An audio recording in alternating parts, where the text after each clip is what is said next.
ये है question number 3, CA foundation सितंबर 2025 का क्वेश्चन। हाँ, हर एक क्वेश्चन आपको मिल जाएगा रिलायबल क्लासेस से। From the following particulars furnished by Y, prepare trading and profit and loss account for the year ending 31 March 2025।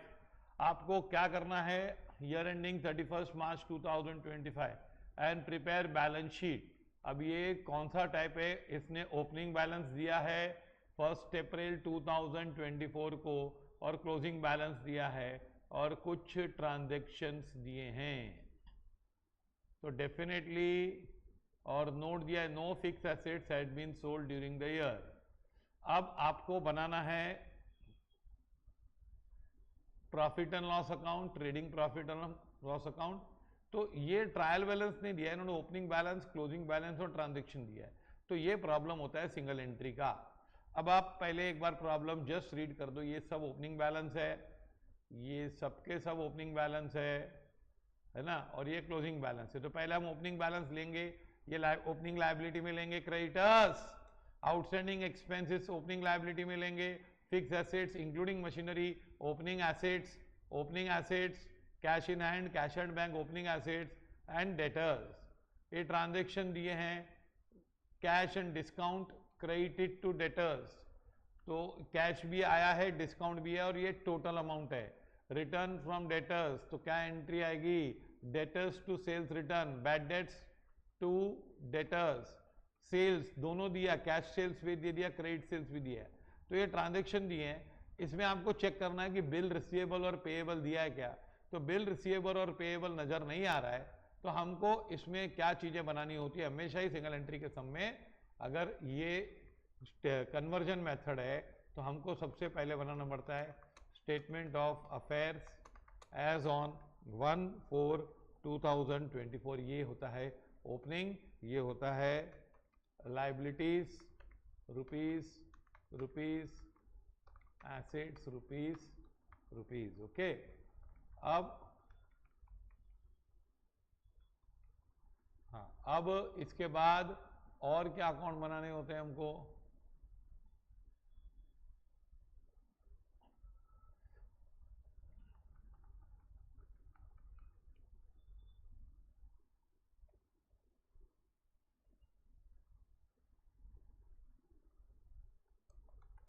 ये ओपनिंग स्टेटमेंट ऑफ अफेयर्स। अब देखो ओपनिंग एसेट्स लायबिलिटीज कितने हैं, 1 2 3 4 5 6 7। तो आप 6-7 लाइन छोड़ दीजिए और उसके बाद आप बनाइए। आपको हमेशा इस बीआर और बिल्स पेबल पहले बनाना होता है, लेकिन यहां पर है ही नहीं। अब आप बनाओगे क्या, यहां पर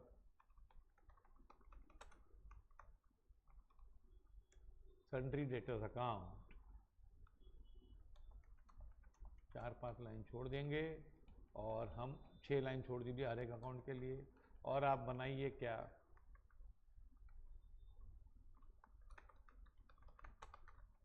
सन्ड्री क्रेडिटर्स अकाउंट। देन आप बनाइए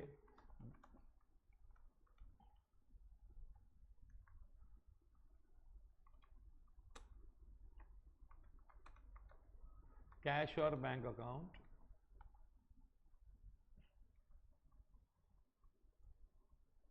ओके, फिर आप बनाएंगे कैपिटल अकाउंट।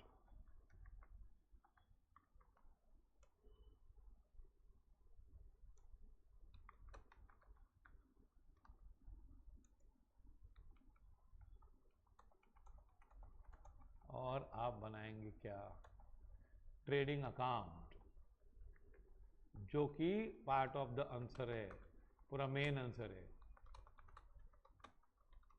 31 मार्च 2025।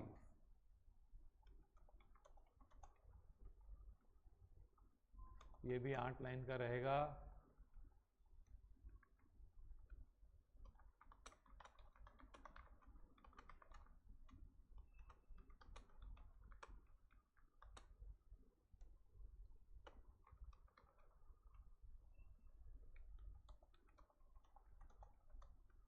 और आप बनाओगे क्या,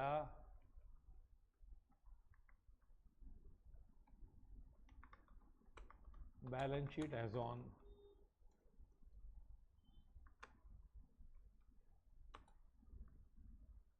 बारह मार्क का समय, काफ़ी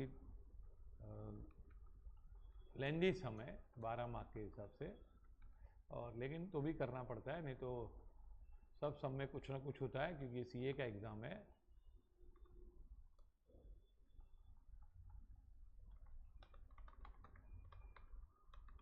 सब में आपको लिखना है पर्टिकुलर्स, रुपीज़।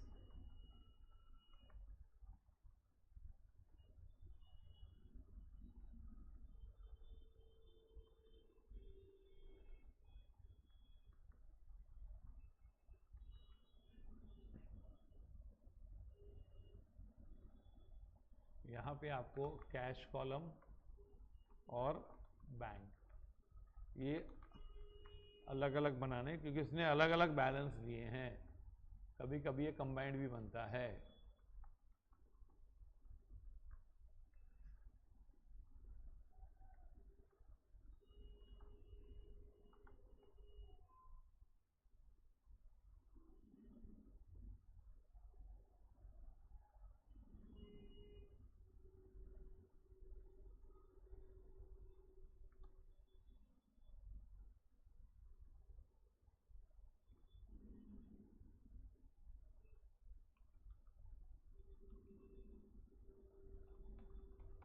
हाँ, ये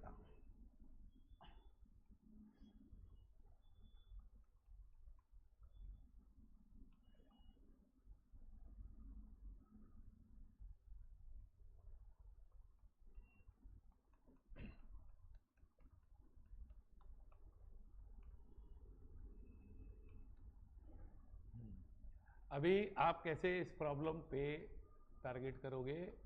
फर्स्ट है, आपको लेने हैं ओपनिंग बैलेंसेस।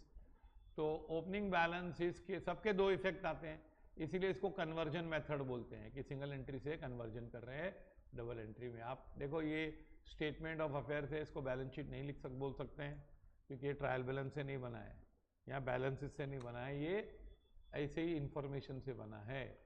2014 नहीं, 2024। अब क्या है फिर बताओ, यहाँ पे लाइबिलिटी साइड आप लिखोगे पहले creditors 6,30,800, outstanding expense 24,000, fixed assets 4,64,400। Closing नहीं लिखना, ओपनिंग लिखना, याद रहे। Stock in hand 3,21,600, cash in hand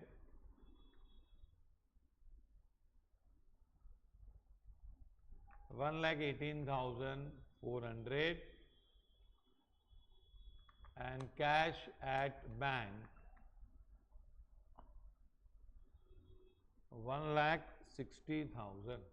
इसमें स्टूडेंट्स की कभी भी ये लिखने में गलती शायद ही हो सकती है, लेकिन देखो ये 4 वैल्यूज थे और ये 6, 2 और 6, ऊपर देखो कितने हैं, 6 ही है ना, 1 2 3 4,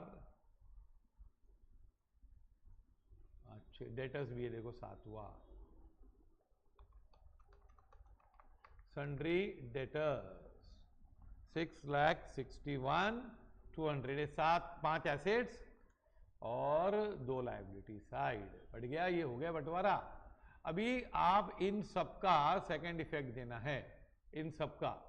ओके, तो अब क्या करेंगे, हाँ जैसे पहले है क्रेडिटर्स है, तो हम क्रेडिटर्स अकाउंट में जाएंगे और लिखेंगे बाय बैलेंस ब्रॉट डाउन, ये खाता खुला उसका 6,30,800। आउटस्टैंडिंग एक्सपेंस मैं बताता हूं क्या करना है। फिक्स एसेट्स, अभी फिक्स एसेट्स हम ले लेंगे क्लोजिंग बैलेंस शीट में। क्या लेंगे? यहां पे हम लिखेंगे लायबिलिटीज,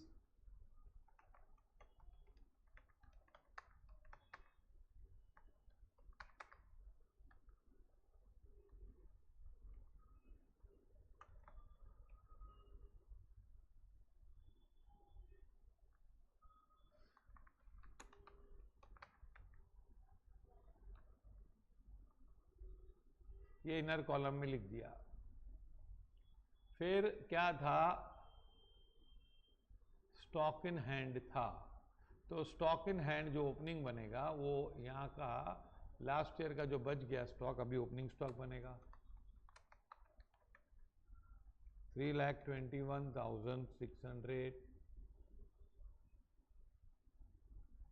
कैश इन हैंड और कैश एट बैंक वो आपका यहाँ पर जाएगा। आपको लाइन ज़्यादा छोड़नी है क्योंकि मैं लाइन एक्सटेंड कर सकता हूँ, तो मुझे स्क्रीन का एडजस्टमेंट अच्छा मिलता है अगर मैं जैसे ऐसे धीरे धीरे बढ़ाता हूँ तो, लेकिन आप तो नहीं कर सकते ऐसे। Cash in hand and cash bank है ना, ये लिख दिया। कैश का कैश और बैंक लिखना उल्टा तो नहीं लिख दिया ना। और डेटर्स, तो आपने आउटस्टैंडिंग एक्सपेंस छोड़ के, आउटस्टैंडिंग एक्सपेंस आपने छोड़ दिया है, वो एंड तक नहीं रहेगा। ओके, आपने पे कर दिया है ना। बताता हूं, आउटस्टैंडिंग एक्सपेंस उधार रहा। अभी आपको क्लोजिंग बैलेंस नहीं लेने, क्योंकि ओपनिंग से क्लोजिंग कोई नहीं पहुंचता है, ट्रांजैक्शन होते हैं। अब ट्रांजैक्शन क्या होता है कि क्लियर होने चाहिए। देखो पहले इसने क्या बोला है, details of year's transactions are as follows. Cash and discount credited to debtors, debtors को कैश, डेटर से कैश मिला है और उसको डिस्काउंट भी दिया है। तो अभी आप इसका एंट्री बराबर नहीं कर सकते क्योंकि आपको ये पता नहीं है कितना कैश है और कितना क्रेडिट है, पर आपको ये मालूम है कि बाय कैश एंड डिस्काउंट आप यहां एक साथ लिख सकते हो 25,60,000 के रूप में क्रेडिट हुआ, इतना पक्का है। लेकिन डेबिट, कैश कितना डेबिट है और डिस्काउंट कितना डेबिट है, ये एक अभी तक जानकारी हमारे पास नहीं है, तो हम लोग फिलहाल लिख देते हैं यहां पे पक्का। रिटर्न फ्रॉम डेटर्स, जब डेटर्स रिटर्न करते हैं तो हमारी एंट्री क्या आती है, डेटर्स को क्रेडिट करते हैं बाय रिटर्न इनवर्ड्स, एंट्री आती है return inward debit 58,000, return inward debit, और वो सेल्स रिटर्न होता है। तो अब तो मुझे सेल्स ही पता नहीं है, तो यहाँ पर मैं फॉर्मेट बना के रखता हूँ बाय सेल्स। अब देखो सेल्स इसमें दो प्रकार के आने वाले हैं। कैश, अगर हमको लाइन बचानी है तो हम यहीं पर लिख देंगे, इधर कोलन डाल के, कैश मालूम नहीं, फिर क्रेडिट वो भी मालूम नहीं है, और क्या, फिर ये टोटल आएगा, और चौथी लाइन पे आएगा क्या, रिटर्न इनवर्ड। अब जब भी अमाउंट मिलेंगे मैं माइनस कर दूंगा।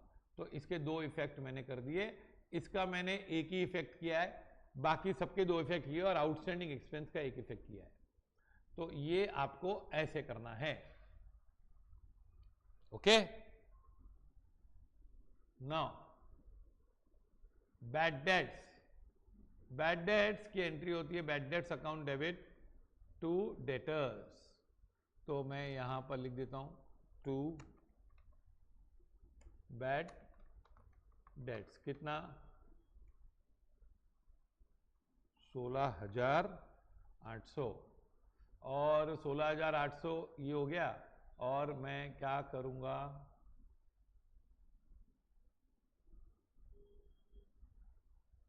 डेटर्स में जाके क्रेडिट करूंगा।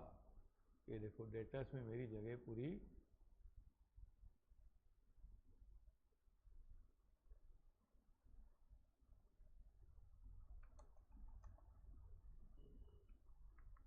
ये डेटर्स अकाउंट है बाय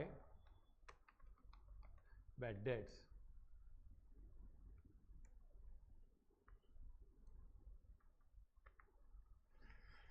बाय बैड डेट्स क्या आएगा बच्चों? 16,800। फिर सेल्स, अब ये सेल्स कैश का भी है क्रेडिट का भी है, तो मैं फिलहाल सेल्स तो पता नहीं, कैश देखो कैश सेल्स में कैश डेबिट होगा, लेकिन टोटल सेल्स में यहां लिख देता हूं 28,72,000। ने मैंने ट्रेडिंग क्रेडिट कर दिया 72,400 है भाई साहब, पक्का। अभी मैं कैश का डेबिट कितना है मुझे मालूम नहीं है। अब डिस्काउंट अलाउड बाय क्रेडिटर्स, इसकी एंट्री आती है creditors account debit to discount received, तो मैं यहां पे लिखता हूं बाय डिस्काउंट, ये तो फायदे वाली बात है, डिस्काउंट रिसीव्ड 28,000 हो गया भाई साहब। और यहां पे क्या हो गया,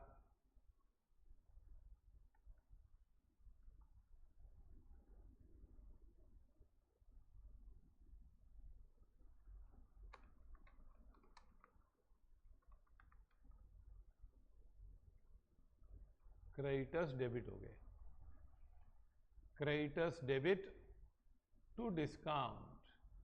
अब देखो कहीं कहीं पे हम प्रॉब्लम में एक ही इफेक्ट दिया, हमें याद रखना पड़ेगा। रिटर्न्स टू क्रेडिटर्स, क्रेडिटर्स को माल रिटर्न कर रहे हैं, तो creditors account debit to what, purchase return, creditors debit, oh sorry discount 28,000 था,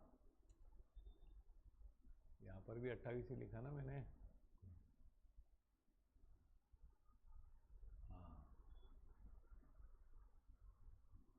रिटर्न टू क्रेडिटर्स, तो क्रेडिटर्स डेबिट कर दिया मैंने, purchase return, purchase return, creditors को तो परचेज ही देंगे ना वापस 16,000, अच्छा है। और फिर आप क्या करोगे, ट्रेडिंग अकाउंट में आओगे, ट्रेडिंग अकाउंट में आप क्या लिखोगे, देखो यहां पे आएगा to purchases, cash credit,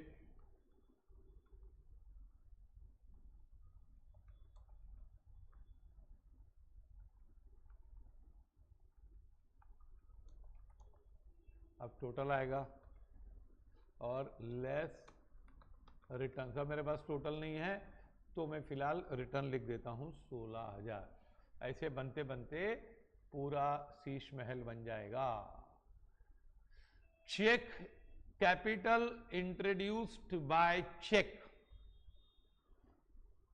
capital introduce किया है तो आपको बैंक में पैसा आएगा, चेक से इंट्रोड्यूस किया है तो आप बैंक में डेबिट करोगे, यहाँ पे लिखोगे टू कैपिटल अकाउंट, कितना, बैंक में 3,40,000, दो प्रिंट हो गया, 3,40,000 आया बैंक में डाल दिया, और कैपिटल में ओपनिंग बैलेंस आएगा, और उसके बाद आप क्या करोगे, by bank account 3,40,000, okay. Collection from debtors deposit into bank after receiving cash, collection from debtors, debtor से पैसा कलेक्ट किया, बैंक में जमा किया, कैश मिलने के बाद, मतलब आपको कैश मिला और आपने जमा किया तो आपका सीधा बैंक में जमा हुआ ना। और आपको याद दिला दूं कि हमने डेटर्स अकाउंट में क्या किया था, जरा देखो, डेटर्स अकाउंट में आपको कैश और डिस्काउंट मिला के कितना था, ये क्रेडिट किया था पर इसके डेबिट का पता नहीं था, तो 25 लाख रुपया बैंक में आया है तो ये मैं डेबिट दे रहा हूं टू डेटर्स, पर अल्टीमेटली बैंक में आया ना, कैश आया फिर मैं बैंक में डाल दिया, और फिर 60,000 डिस्काउंट है, क्या है 60,000 मेरी डिस्काउंट है, तो मैं 60,000, ये देखो मैंने यहाँ पे क्रेडिट किया था ना, तो अब बताया कि 25 लाख तो 26, 50, 60 कर चुका हूँ, अब 60,000 डिस्काउंट है क्योंकि टोटल कैश और डिस्काउंट मिलके 60,000 है, तो 2 discount allowed,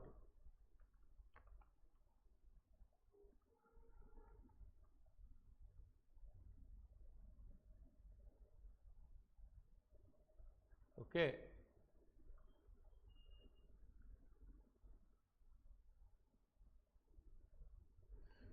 cash purchases, cash purchase में परचेज अकाउंट डेबिट होगा, हमारे तो कैश परचेज पहले ही लिखा हुआ है, कितना है कैश परचेज 41,200, तो परचेज अकाउंट डेबिट हो गया और मैं कैश को क्रेडिट करूंगा, अभी कैश को क्रेडिट करूंगा, परचेज का सीन आपको दिखाई दे रहा है, कैश अकाउंट है मेरा यहाँ पर, यहाँ पे लिखूंगा क्या, by purchase is cash credit कर रहा हूं मैं, देखो 41,200 हो गया, cash purchase debit, trading account में डेबिट जाएगा और परचेज अकाउंट में क्रेडिट जाएगा। देन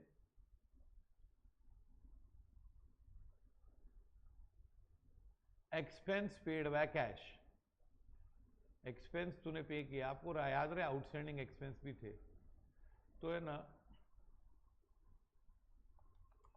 तुम लोग ने कैश में एक्सपेंस पे किया, तो अब देखो यहां पर क्या आएगा, 2 एक्सपेंसेस पेड, कितना पे किया आपने 3,82,800, अच्छा ये एक्सपेंस मैंने पे कर दिया, अब कैश अकाउंट किधर है मेरा, यहां पर मैं पे कर रहा हूं बाय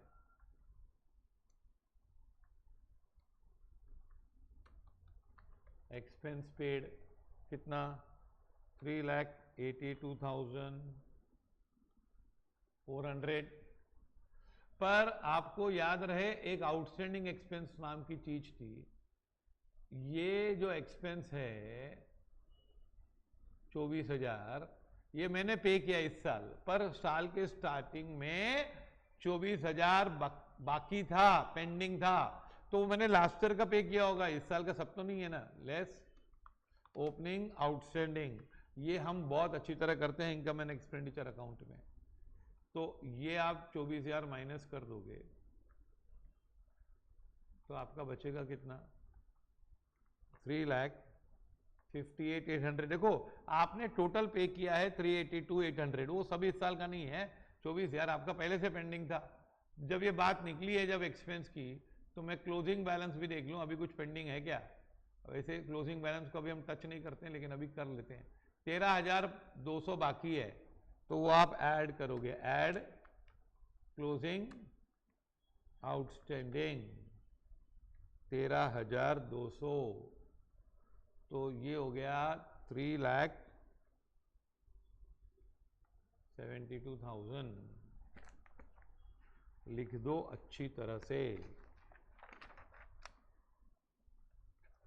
3,72,000 हो गया, और आप क्या करोगे, ये जो 13,200 है वो आप क्लोजिंग बैलेंस शीट में बताओगे एकदम नीचे,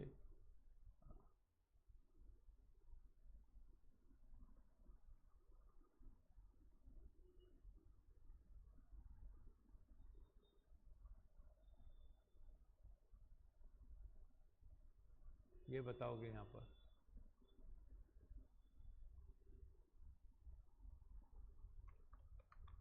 आउटस्टैंडिंग एक्सपेंस 13,200 है कि नहीं, देखो आप ये P&L में मैंने 13,200 ऐड किए थे क्लोजिंग, और यहाँ पे मैंने बैलेंस शीट में बताया, पक्का हो गया ये एक्सपेंस का मामला खत्म। अब क्या करोगे, बहुत लंबा समय, ड्राइंग्स बाय चेक, सब ट्रांजैक्शन दिए, कुछ भी छोड़ा नहीं है, 17,200 ड्राइंग्स चेक से किया, तो बैंक से पैसा आपका जा रहा है, क्या जा रहा है, तो आप लिख दो भाई पेमेंट साइड बैंक में 17,200 आपका पैसा गया। और आप कहां बताओगे?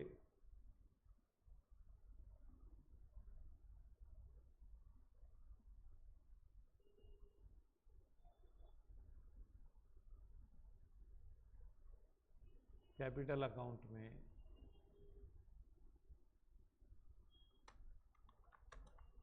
टू बैंक अकाउंट कितना? 17,200 पक्का। मशीनरी अक्वायर्ड बाय चेक, तो मशीन डेबिट होगा। मशीन आप ले लो भाई, ले लो machine. Add purchase 1,27,200 machine purchase किया और बैंक से पैसा गया आपका। तो मैं आपको दिखा रहा हूं एक एक एंट्री करके। इधर थोड़ी जगह कर,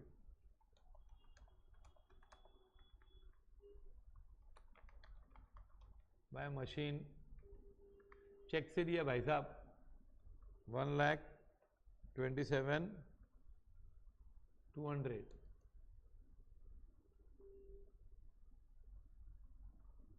पक्का। देखो मशीनरी में ऐड किया और बैंक में क्रेडिट किया। अब आगे बढ़ते हैं। हाँ थोड़ा जल्दी करना पड़ेगा, टाइम बहुत कम रहता है इसमें। Cash deposited into bank, cash जमा किया बैंक में, तो ये तो कॉन्ट्रा एंट्री हो गई, कैश बुक का ही मामला है।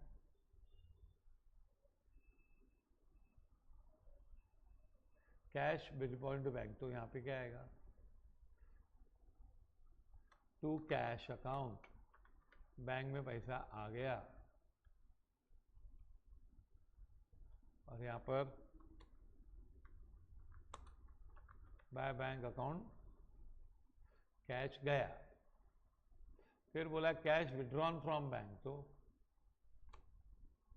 To cash account debit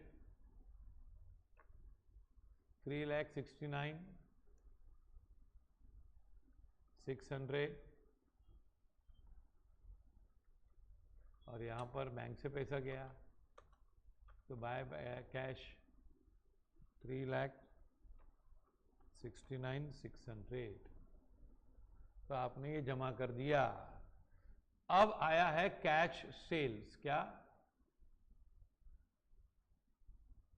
cash sales, तो cash to sales, to sales account 1,84,000 cash sales, cash में पैसा आया है। और सेकंड इफेक्ट आप कहां बताओगे? सेकंड इफेक्ट आप ट्रेडिंग अकाउंट में बताओगे। आपको पता है सब कैश सेल्स कितना है? 1,84,000।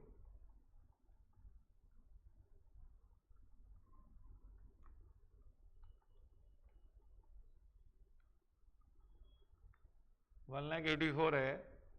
आपका टोटल सेल्स 28,72,400 था। इसमें से आप 1,84,000 निकाल दो तो आपका बचेगा 26,88,400। तो ये आपका बैलेंसिंग फिगर आ गया, क्रेडिट सेल्स भी आ गया। 26,88,400 आप माइनस करो, 28,72,400 माइनस 1,84,000, तो ये आप इधर करोगे तो डेटर्स में डेबिट आएगा ना। फिर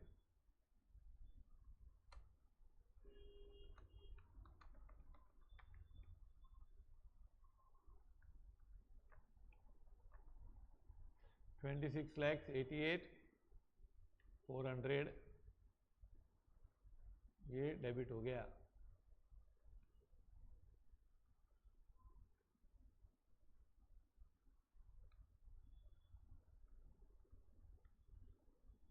payment to creditors by cheque, cheque से क्रेडिटर्स को दिया, you have paid to creditors by check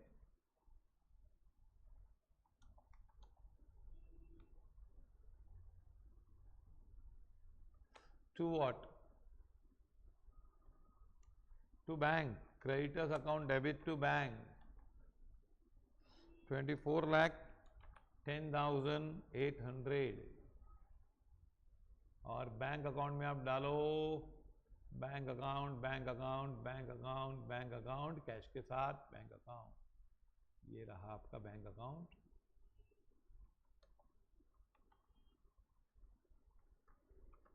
bye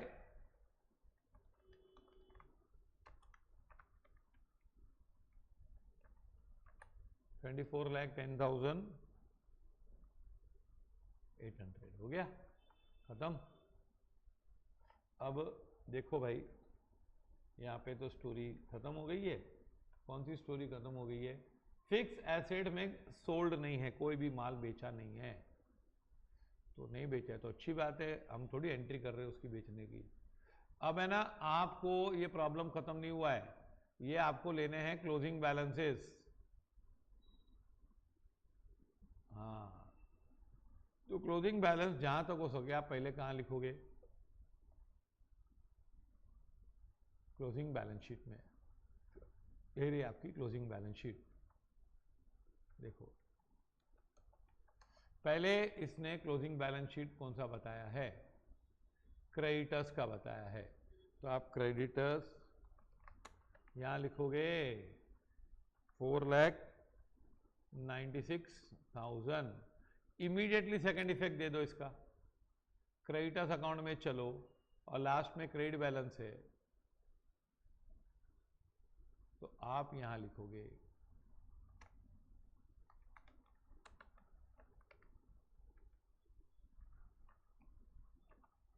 4,96,000 आप यहां लिखोगे।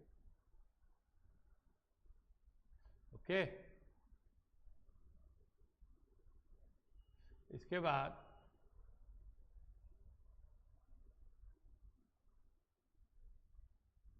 आउटस्टैंडिंग एक्सपेंस हमने कर दिया, लिख दिया। देखो, फिक्स एसेट्स 4,81,600। देखो, इनका अब आप टोटल करोगे तो आपको आ रहा है 464,400 प्लस 127,200, 5,91,000। लेकिन ये तो बता रहा है 4,81,600, ये कम कैसे हो गया? हिसाब से तो ज्यादा होना चाहिए, 591 होना चाहिए, लेकिन 481 बता रहा है। तो सेल किया होगा, वो क्लियरली बोला है कि सेल नहीं किया है, तो सेल नहीं किया तो फिर घटने का और तरीका क्या है? एक ही तरीका क्या है? डेप्रिसिएशन, बैलेंसिंग फिगर 1,10,000 डेप्रिसिएशन होगा, तब आपका 4,81,600 पहुंचेगा।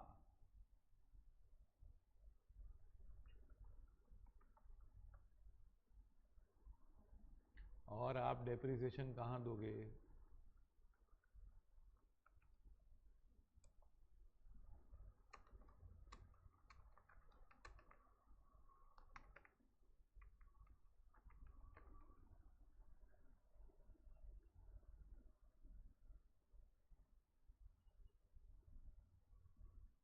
ओके,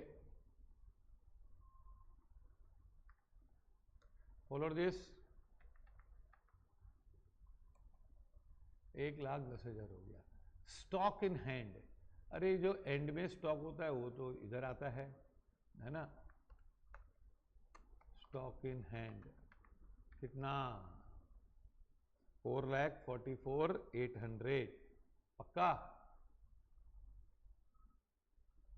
और सेकंड इफेक्ट आएगा इसका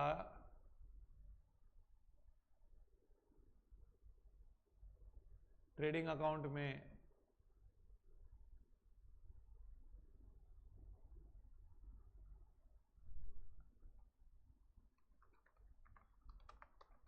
बाय क्लोजिंग स्टॉक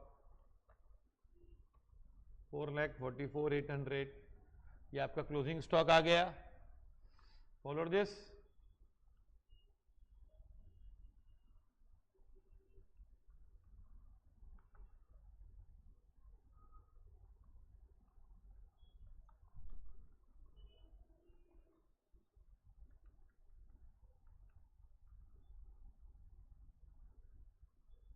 अब बता रहे कैश कितना बचा है।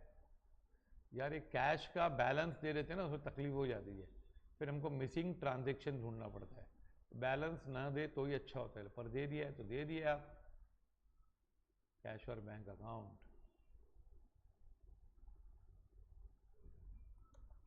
पूरा कंसंट्रेशन का गेम है। बाय बैलेंस एक दो लाइन छोड़ के लिख दो, क्योंकि ट्रांजेक्शन बीच में आ सकता है। आप क्लोज कर दोगे तो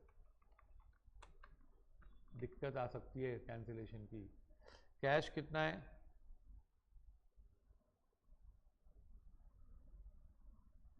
कैश है ना 48,000 और बैंक में है 2,75,200। ओके,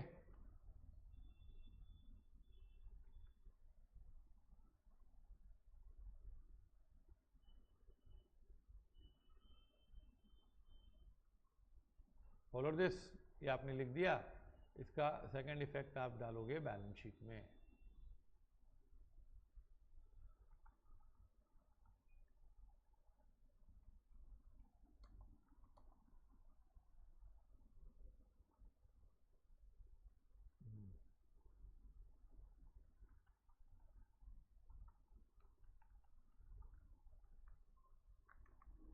बैलेंस शीट में कैश इन हैंड स्टॉक के नीचे, स्टॉक आपको स्क्रीन पे दिखाई नहीं दे रहा है, लेकिन ये बैलेंस शीट ही है, क्योंकि पेज नया आ गया है। कैश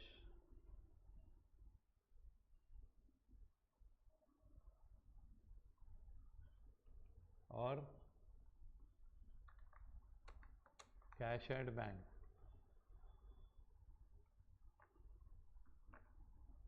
$2,75,200।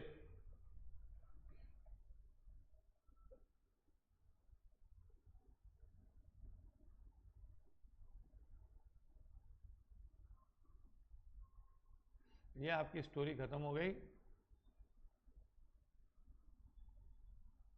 अब आपने तकरीबन तकरीबन सब कर लिया। देखो पहले हमने एक आउटस्टैंडिंग एक्सपेंस छोड़ा था, तो हमको मिल गया बाद में ना, लेस किया हमने।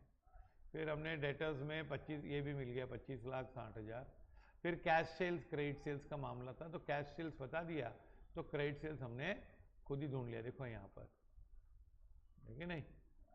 और कैश में डेबिट किया 184, और डेटर्स में डेबिट किया 26,88,400। अब क्या होता है देखो, ये आपका ओपनिंग स्टेटमेंट ऑफ अफेयर्स है। तो इसमें ना सबसे पहले आपको देखो, ओपनिंग में कुछ मिसिंग तो नहीं है। ओपनिंग में तो सभी चीज़ें हमको दी थी, हमने ले ली, कोई नया आया नहीं। तो अभी आप क्या करो, पहले ओपनिंग बैलेंस शीट का टोटल करो।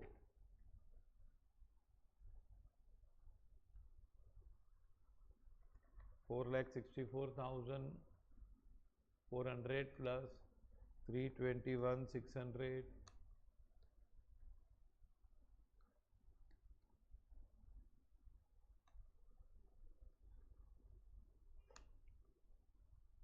17 लाख,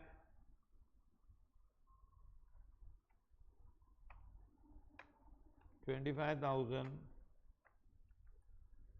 ओ, ये देखो गलत बटन दब जाए। ओके, -6,30,800 -24,000, तो आपका 10,70,800 ये आपका कैपिटल है, कैपिटल बैलेंसिंग फिगर। 10,70,800, और दोनों साइड का आपने टोटल लिख दिया 17,25,800। ये मिसिंग इंफॉर्मेशन फाइंड करने वाला स्टेप है, और ये आप कैपिटल में यहां लिख दोगे।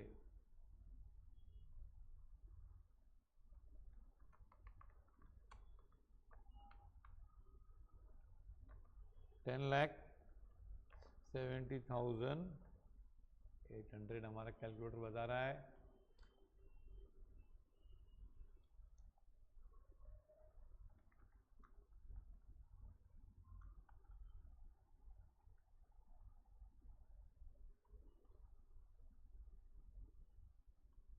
ओके,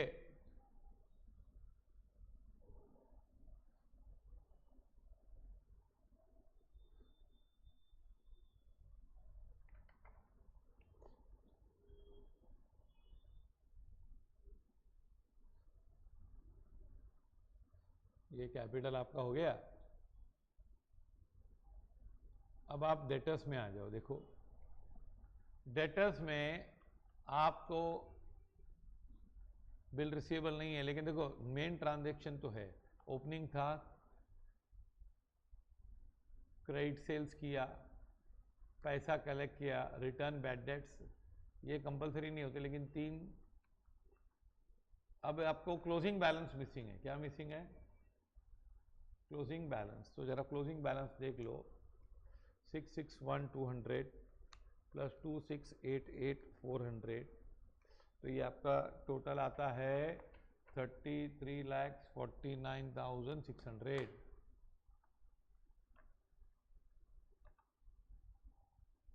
उसमें से ये सब माइनस करो आप, माइनस 25,60,000, माइनस 58,000, माइनस 16,800, तो 7,14,800। क्या?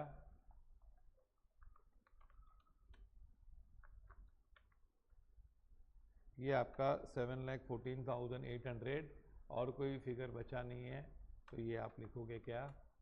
ये बैलेंसिंग फिगर है।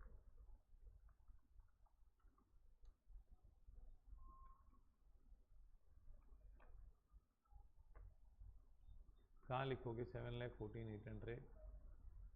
ये आप एसेट्स में लिखोगे, डेटर्स नहीं है ना हमारा।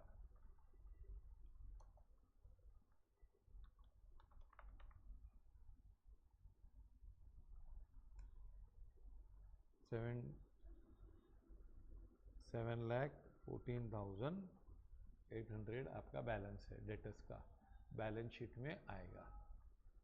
ओके, देख लो बैलेंस शीट में सब चीज़ें लिखी है कि नहीं। ये सब एक एक करके बनता है स्टोरी, ताजमहल की तरह होता है ये टॉपिक। धीरे धीरे एक एक ईंट लगानी पड़ती है। Yes, debtors. अब क्रेडिटर्स में आ जाओ।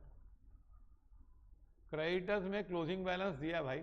जब क्लोजिंग बैलेंस दिया है तो ट्रांजैक्शन मिसिंग होगा, और अगर क्लोजिंग बैलेंस नहीं दिया है तो फिर क्लोजिंग बैलेंस मिसिंग होता है। अब देखो यहां पर क्या है, क्रेडिटर्स को देना था 6,30,000, हमने दिया कितना? 28,000 डिस्काउंट दिया, 16,000 रिटर्न हुआ, बैंक में से पैसे दिए, और अब भी 496 देना है। तो आप इतने पैसे क्यों दे रहे क्रेडिटर्स को? क्या पागल हो गए क्या आप? नहीं भाई, माल खरीदा होगा 16,000, 24,10,800 प्लस 4,96,000, तो 29,50,800।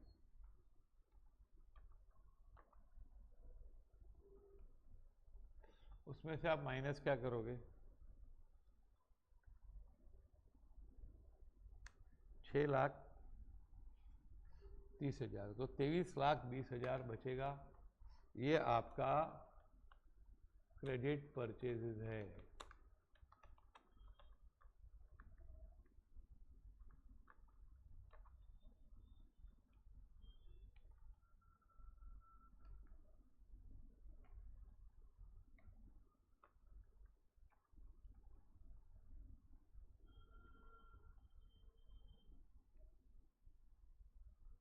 ये आप यहाँ लिखोगे, परचेज 23,20,000,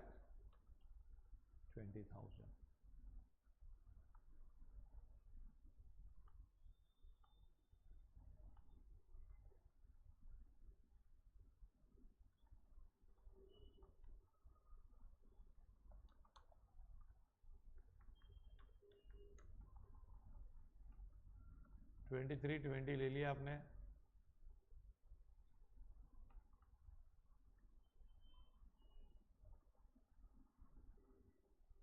ये डेटर्स हो गया, क्रेडिटर्स हो गया। अब आपके पास बचा क्या है? Cash capital. अब ये कैश है ना, जो ये कैश की जो स्टोरी होती है, ये आपको मैं बताता हूँ कैसे करने का, हमेशा टेक्निक बता रहा हूँ। हाँ, एक्चुअली ये टैलीड ही है, लेकिन मैं आपको बता रहा हूँ। सी है कैश,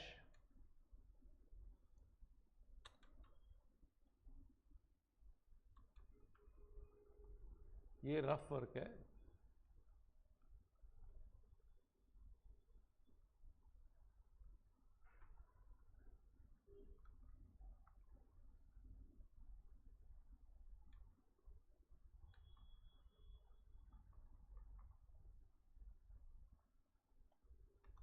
बैंक डेबिट। आप सबका पहले टोटल करो, चारों कॉलम में इसका टोटल करो, क्योंकि बैलेंस दिया हुआ है।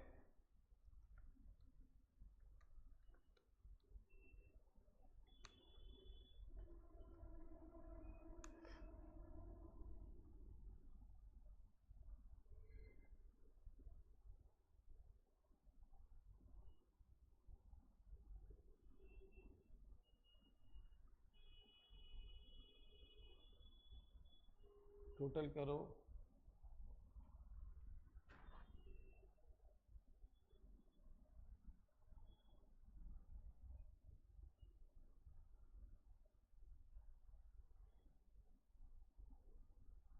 कैश का ओपनिंग बैलेंस देखो आप,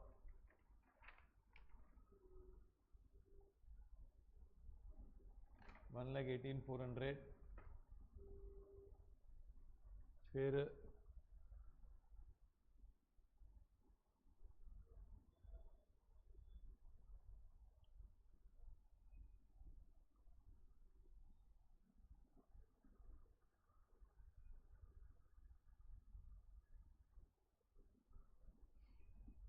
कैपिटल इंट्रोड्यूस्ड बाय चेक।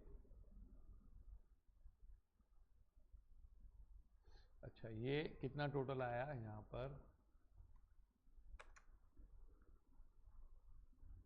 672। अभी बैंक का डेबिट देखो आप, क्योंकि ऐसे तो टैली है, लेकिन 160 340 प्लस ये आता है 32 lakhs।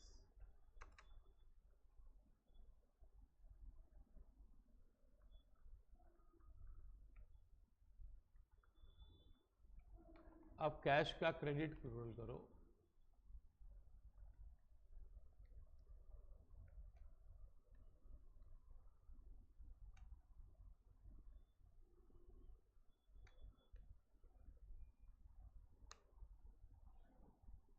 सिक्स 71,600, ये क्लोजिंग बैलेंस के साथ है।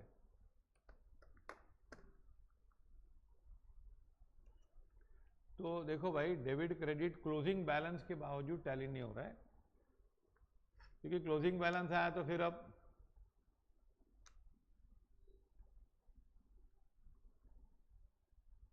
$671,600, 6,71,600।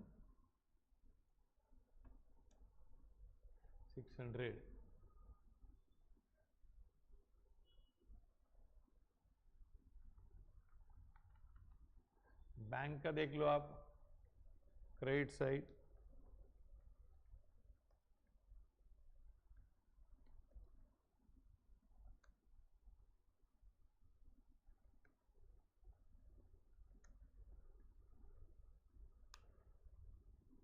तो एग्जैक्टली 32 लैक्स आ रहा है बैंक का। तो लेकिन इसमें कुछ 400 रुपये का फर्क है, तो हमारी कोई मिस्टेक लग रही है इसमें। अब देखो 1 लाख ओपनिंग कितना है कैश का? 1,18,400। फिर बैंक में से आया 369,600, देखो ये तो टैली हो रहा है बैंक अकाउंट, और ये सेल्स कितना था, कैश सेल्स 1,84,000, और बाद में कैश परचेजेस, कैश परचेज है हमारे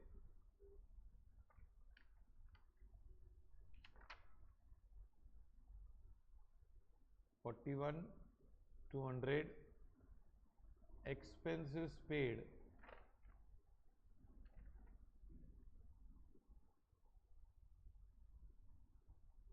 एक्सपेंसेस हमने पे किए हैं कैश से 3,82,800 है। सुनिए देखिए ये थोड़ी गलती हो गई यहाँ पे हमने 3,82,800 लिखा है और यहाँ पर भी 800 लिख दें, तो ये कैश और बैंक आपका टैली हो गया। ये 400 बढ़ा दो, हाँ, क्योंकि फर्क आना नहीं चाहिए, या कोई मिसिंग ट्रांजैक्शन, लेकिन देखो दोनों टैली हो रहा है, तो ये आपका 672, हाँ 32 lakhs, और हाँ ऐसे टाइपिंग मिस्टेक हो जाती है, 32 lakhs, ओके। ये टैली हो गया आपका दोनों साइड, तो कैश बैक में प्रॉब्लम है ही नहीं अब, तो डेटर्स क्रेडिटर्स कैश बैंक हो गया। अब आप चलो कैपिटल में, कैपिटल एंड में क्लोज होता है, अभी आप बनाएंगे ट्रेडिंग में कितना प्रॉफिट लॉस है ना, जो कि पार्ट ऑफ द आंसर है। हाँ सिंगल एंट्री का समय भाई, तो मजाक नहीं है। ट्रेडिंग अकाउंट देख लो भाई, देख लूँ, चलो अब टैली करो। क्रेडिट साइड 2872, सबसे पहले बाहर कर दो सर, 20,400 माइनस 58,000, तो 28 lakhs 14,400, 28 लाख 14,400, और ओहो ये मैं गलती से यहाँ लिख दिया हूँ, ये कहाँ से आ गया भाई, ये बैलेंस शीट में आएगा, और स्टॉक था ना, तो मुझे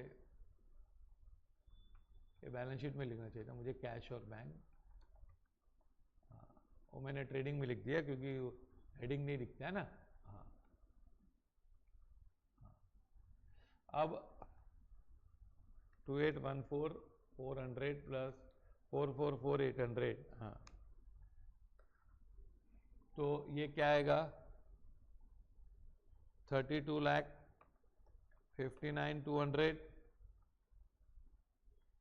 और ये कितना बचा है परचेजेस 41,200 प्लस 20,000, तो हो गया 23,61,200 माइनस 16,000, तो 23,45,200,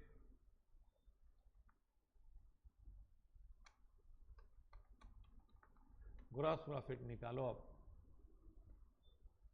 32,59,200 माइनस 3,21,600 माइनस 23,25,200, तो 5,92,400 आपका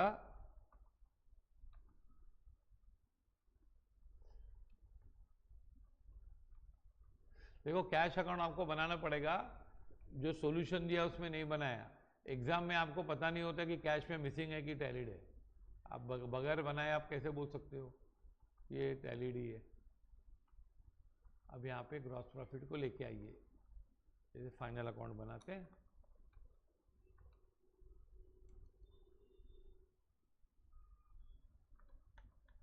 ग्रॉस प्रॉफिट कितना है बच्चों,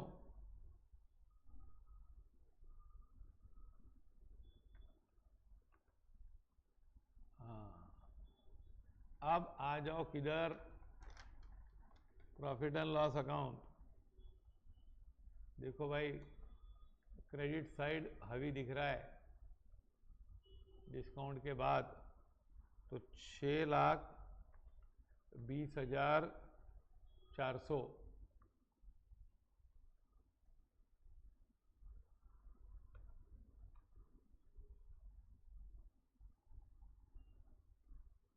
and 2 what net profit.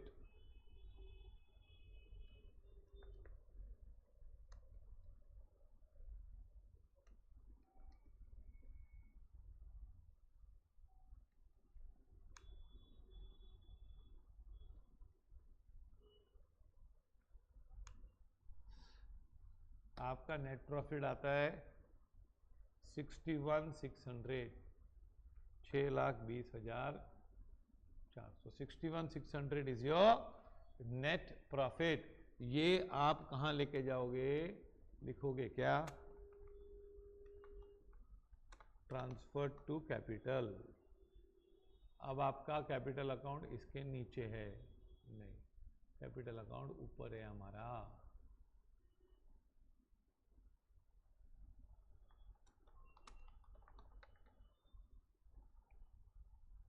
61,600 और यहां पर आएगा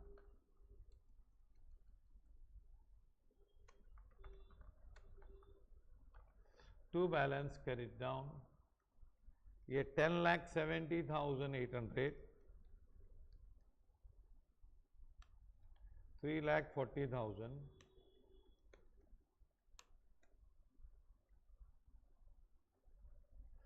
तो बैलेंस कितना होगा आखिर में, 14,55,000, 14,55,200 और दोनों साइड का टोटल होगा 14,72,000।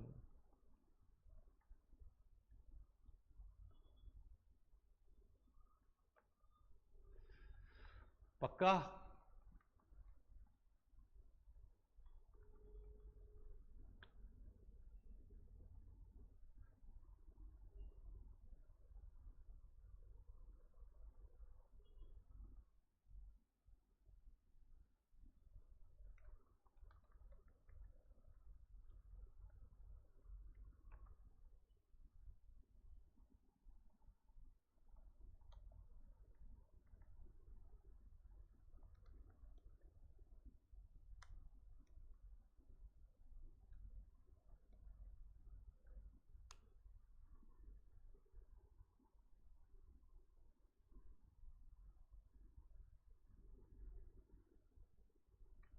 लाख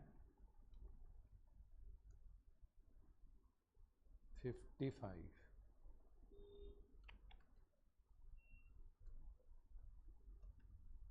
55,200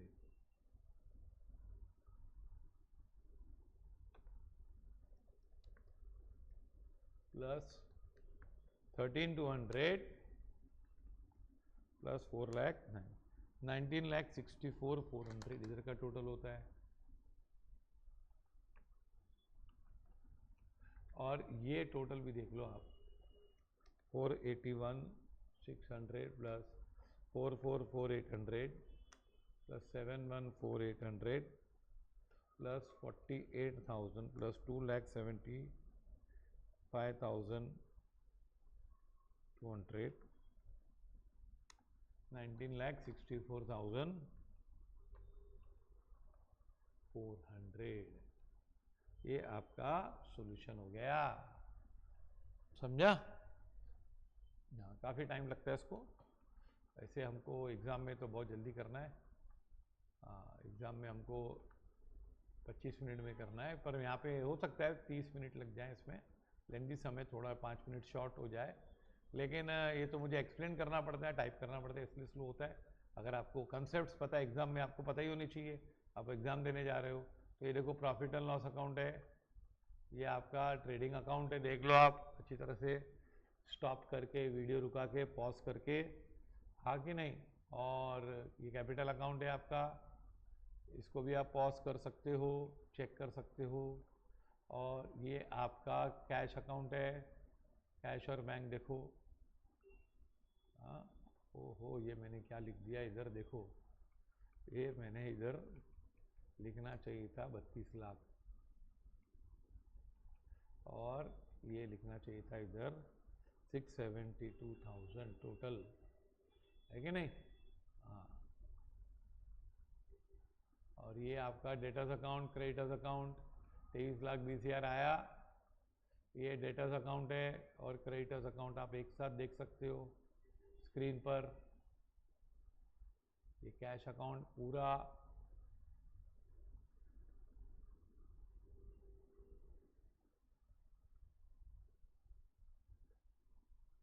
और ये हमारा ओपनिंग स्टेटमेंट ऑफ अफेयर्स, और ये हमने लिखा answer to question number 3।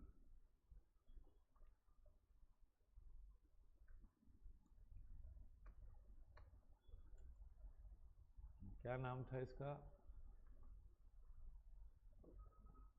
Mister WYE, ये सबसे पहले लिखने का।